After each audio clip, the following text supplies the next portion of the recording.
এই যে আপু, তোমার ঘুম নাই? এত রাতেও জেগে আছো কেন? মন খারাপ নাকি? ঘুম আসতেছে না। তুই এত রাত কি করস? তোর ঘুম নাই? আমার ঘুম একটু আগে ভেঙে গেছে, তাকিয়ে দেখি তোমার রুমে বাতি জ্বলে, তাই আসলাম। তুই এসেছিস ভালোই হয়েছে। কেন? আমি আসলে কি? বলতেছি আমার কাছে আয়। কেন?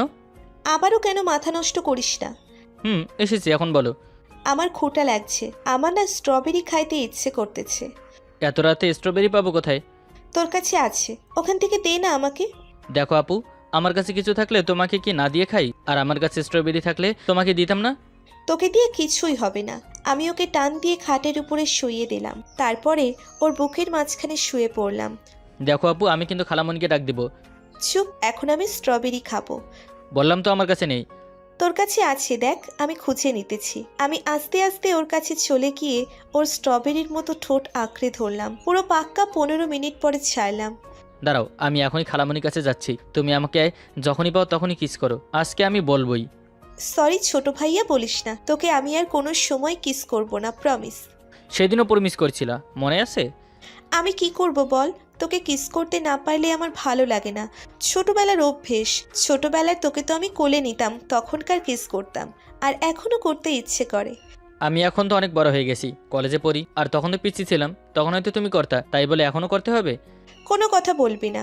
আমি তোকে সারা জীবনই এমন করে কিস করব, পারলে ঠেকা। সকালবেলাতে খালামণির কাছে বিচারে যাবে, দেখো। তাই বিচার তো দিবেই। এখন আমি ভালো করেই আরো কিস করব, দেখ তুই। এই আপু, আর কিস করো না, আমি বলবো না। এই তো লাইনে আসছো। আমি উঠে বসে পড়লাম। কিছুক্ষণ পরে আবির বলল, আবু, তুমি আমাকে এত কিস করো কেন? তোর ঠোঁট দুটো হেপ্পি লাগে, কি সুন্দর লাল ঠোঁট। ইস, আমার যদি এমন ঠোঁট হতো। মিথ্যা বলবো না, নিজের ঠোঁট দুটো আমার চেয়েও সুন্দর, সেটা দেখো না। আমার ঠোঁটের ওপর নজর। তোর কাছে আমার দুটো ঠোঁট পছন্দ হয়। হুম। তাহলে আজ থেকে আরো বেশি কিস করব। দেখো আপু, তুমি যেসব করো খালামণি যদি একবার দেখে, তখন কি হবে বলো?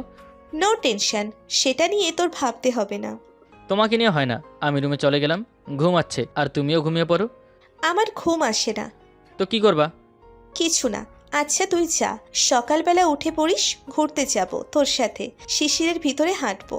সকালবেলা অনেক শীত পড়ে, আমি পারবো না। আর এখন শীতের দিন, বুঝলা? না গেলে তখন দেখিস খালামণিকে ফোন দিয়ে বলবো তুই পড়ালেখা করস না, শুধু বিয়ে বিয়ে করস। আপু, আবারও বাড়িতে বিচার দিবা? দিবই তো। আমার সব কথা না মেনে চললে। ধুর, আমি আমার রুমে চলে আসি।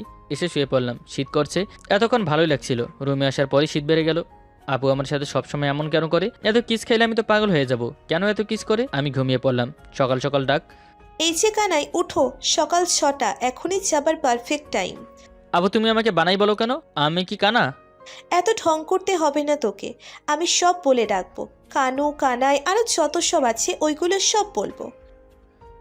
এত রাগ দেখিয়ে কাজ নাই, উঠ তাড়াতাড়ি। আপু, শীত করে আমার, বাইরে আরো শীত। প্লিজ সকালবেলা তুমি আমাকে আর জ্বালাইও না। যাবে না? ওয়েট, দেখ। আমি মোবাইল বের করে খালামণিকে ফোন দিতে লাগলাম। এই দেখো, আমি যাব যাব, কল দিও না। উঠে পড়ো কো তাড়াতাড়ি। আমি উঠে আবুর সাথে বের হলাম। আমাদের গ্রামে কোনো ভালো কলেজ ছিল না। আমাদের ওখানে ভালো কলেজ থাকলে জীবনে এখানে আসতাম না। খালাতো বন্যা তো পুরো ঠেকছি। কনকনে শীতের ভেতর আপুর পাশাপাশি হাঁটছি, আর সে মাসির মতো ভনভন করছে। আমি তার কোনো কথা না শুনে রাস্তা দিয়ে হাঁটছি। সেই কখন থেকে আমার হাত ধরে হাঁটতে বলছি, শুনছিস না কেন?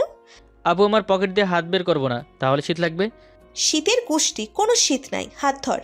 আমি তার হাত ধরে অবুজ বালকের মতো হাঁটতেছি, মনে হয় আমি কি কোনো পথ চিনি না। আপু আমাকে দেখিয়ে দিচ্ছে। দেখছিস কত সুন্দর কুয়াশা পড়েছে। কুয়াশা আবার সুন্দর হয় কিভাবে? এই কুয়াশা আরও একটি প্যারা। কেন? কুয়াশার কারণে কোনোক্ষণে তো কিছুই দেখি না। এখন যদি তুমি আমাকে মেরেও ফেলো, তবুও তো কিছুই দেখবো না। আরে পাগল, তোকে আমি মারবো কেন? তোকে ঠিক করছি, সারা জীবনের জন্য আমার গলায় ঝুলাবো। কিভাবে? তোকে আমি কানাই বলিনি শুধু শুধু। আচ্ছা তুমি বলো। আমি আর সে হাঁটতে হাঁটতে অনেক দূর চলে আসলাম। আমি জুতো খুলে ওই ঘাসে তুই আর আমি একসাথে হাঁটবো। এখন জুতো খোল। এই শীতের ভেতরে আমি জুতো খুলবো না? যেটা বলছিস সেটা না করলে তোর জামা কাপড় খুলে কিন্তু হাঁটাবো, দেখবি তুই। দাঁড়াও, খুলতেছি। আমি জুতো খুলে হাঁটছি। এই খালাতো বোন কেন আমার ছোট হলো না? ছোট হলে এতক্ষণ দুটো চর মেরে বলতাম আমার মুখে মুখে কথা বলবি না। আর এখন যদি বলি, উল্টো আমাকে চর খেতে হবে। আমি বলতেও চাই না। শীতের দিন যদি চর খাই, অনেক ব্যথা লাগবে। আমি পা দুটো পুরি শীতল হয়ে গেছে, তাই আমি গিয়ে আবুর পায়ের উপরে দাঁড়িয়ে পড়ি। এমন করতেছিস কেন? আবু, জুতো জোড়া পরি প্লিজ, অনেক শীত করে। আচ্ছা, আবিরও জুতো পরে নিলাম, আর আমিও হাঁটতে হাঁটতে আমাদের এলাকা রেখে অন্য এলাকাতে চলে আসি। তাই আমাদের এখন বাড়িতে যেতে হবে, তাই রওনা দিলাম বাড়ির দিকে। কিন্তু আমার হাঁটতে ইচ্ছে করতেছে না। এখন যদি বলি আবির আমাকে কোলে তুলে নে, তাহলে ও আমাকে জীবনেও কোলে নিবে না। তাই অন্য একটা প্ল্যান বের করতে হবে। আমি রাস্তার মাঝখানে বসে পড়লাম। সেটা দেখে আবির বলল, কি হয়েছে আপু? আমার পাটা মচকে গিয়েছে, এখন আমি কি করব? কিভাবে মচকে গেল? এতক্ষণ তো ঠিকই ছিল। তোর সাথে কথা বলতে বলতে উল্টো হয়ে গিয়েছিল পাটা। এখন কি হসপিটালে নিয়ে যেতে হবে?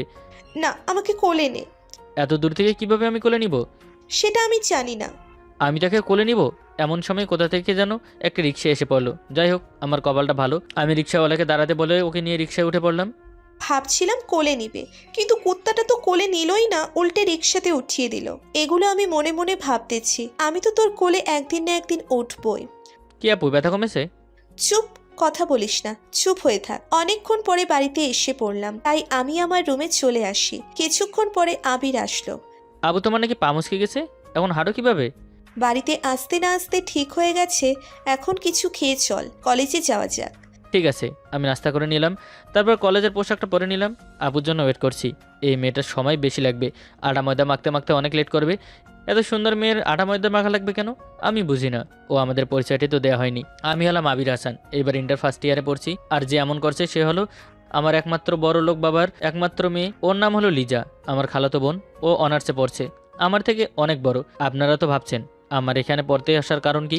তাহলে আমাদের বাড়িতে গ্রামে ভালো কোনো কলেজ নেই, তাই এই শহরে পড়তে আসার কারণ। একবার আসতে চাইছিলাম না, নিজের বাড়ি রেখে অন্য বাড়িতে থাকতে কার ভালো লাগে?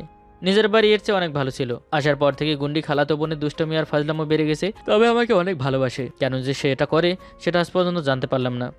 আমি আপুকে ডাক দিতে লাগলাম, আপু হয়েছে? হয়েছে। আমি ওর সামনে চলে আসি। তুমি জিন্স প্যান্ট পরেছো কেন? কেন, খারাপ লাগতেছে? আমি চাই না তুমি জিন্স প্যান্ট পরে, এতে কলেজের সবাই তোমার শরীর দেখবে। আমি তোমার খালাতো ভাই হয়ে চাই না। আজকে পড়ি, আর পড়বো না। আচ্ছা তাহলে তুমি যাও, আমি যাব না তোমার সাথে। এত রাগ করতে হবে না, চেঞ্জ করে আসতেছি। আমি গিয়ে চেঞ্জ করে ওর কাছে চলে আসি। এতেই তোমাকে সুন্দর লাগে। তো চলেন গুরু ঠাকুর, যাওয়া যাক। তবে যাওয়ার আগে তোকে না একটা চুম্মা দিতে ইচ্ছে করতেছে। এবার পারলে দাও, আমি সোজা খালামণির কাছে চলে যাব। আমি ভাবতেছি কলেজ করে আসি, তারপরে তোকে দেখাবো। কি হলো, যাবা? আপু আর আমি কলেজে চলে আসি। কলেজ করে চলে আসলাম বাড়িতে আসার পরে সকালে প্রতিশোধটা নিয়ে নিল। কলেজে দিয়ে এসে আমাকে এত জোরে আটকে ধরে রেখেছে, কারণ আমি ছুটে পারছিলাম না। পরের দিন যেটা করছে সেটাই করছে, আর সেটাই করে ছাড়ছে। এত গুন্ডি মেয়ে আমার কোনো সময় দেখিনি। দেখতে দেখতে 1 মাস কেটে গেল। একদিন সকালবেলা শুয়ে আছে আমার রুমে, এর ভেতর রুমে আপু আসলো। আমি তাকে দেখে বললাম, আপু বাইরে অনেক শীত, যাবো না আজ কোথাও? আমিও কোথাও যাব না, আমারও আজ অনেক শীত করতেছে। তো এখানে আসলে কেন? শীত করে, তাই ভাবছিলাম তোকে চড়িয়ে ধরে একটু ঘুমাবো। আপু এটা আবার কি বলতেছো? চুপ কর, এখন আমাকে একটু ঘুমাতে দে। আমি দেবো না, খালামণিকে কিন্তু রাখ দিব। দিবি তা আমার কি? আমি ওর পাশে শুয়ে পড়ি, তারপরে আস্তে করে ওর লেপের ভিতরে ঢুকে ওকে শক্ত করে জড়িয়ে ধরলাম। ওরে ঠান্ডা আপু, তোমার পুরো শরীর পুরো ঠান্ডা, আর হাত দুটো তো বরফ। এতক্ষণ তো এখানে দাঁড়িয়েছিলাম, তাই ঠান্ডা হয়ে গেছে। এখন তোকে জড়িয়ে ধরে গরম করলাম। কেন, জড়িয়ে ধরলে কি গরম হয়? রিপিচ্ছি। আবির শোন, আমার না বিয়ে করতে ইচ্ছে করতেছে। বিয়ে করবে তো খালামণিকে বলো না, তাহলেই তো একটা সুন্দর ছেলেকে তোমার গলায় বেঁধে দেয়। অন্য ছেলের দরকার নাই, শুধু তুই হলেই চলবে। আবির, প্রেম করবি আমার সাথে? প্রেম করে কিভাবে আমি তো জানি না। ন্যাকা, কিছুই বুঝোস না, বল করবি কিনা। কার সাথে করব, পেয়েও তো পাই না। কুত্তা, আমাকে রেখে তুই কার সাথে প্রেম করতে চাস একটু বলতো? তোমার সাথে করব না, তুমি ফাজিল পেয়ে। সত্যিই করবি না? আমি যে তোকে ভালোবাসি। না, আমি সিনিয়র খালাতো বোনকে ভালোবাসবো না। আমি উঠে অন্য রুমে যাব, এমন সময় আমির হাত টেনে ধরলো। এতক্ষণ তো তোমার ঠান্ডা লাগছিল, একটুর মধ্যে কি গরম হয়ে গেছে? তুই আমাকে ভালোবাসবি না তো? আমি থাকবো না আর এখানে, আর কোনো সময় চড়িয়েও ধরবো না। আমি তাকে আবার জড়িয়ে ধরে বললাম, ভালোবাসি তো। সত্যি তো ভালোবাসিস আমাকে? হুম। আমি ওর দিকে তাকিয়ে রইলাম, আর ও আমার দিকে তাকিয়ে রইল। ওর চোখের ভাষায় সত্যিই বোঝা গেল ও আমাকে ভালোবাসে।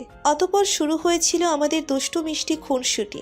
আপনাদের সবার বিয়ের দাওয়াত রইল, চলে আসবেন যেদিন বিয়ে করব। হয়তো কিছু বছরের ভিতরেই করব। আর হ্যাঁ, যাবার সময় অবশ্যই বলে যাবেন কেমন লাগলো আমাদের গল্পটা।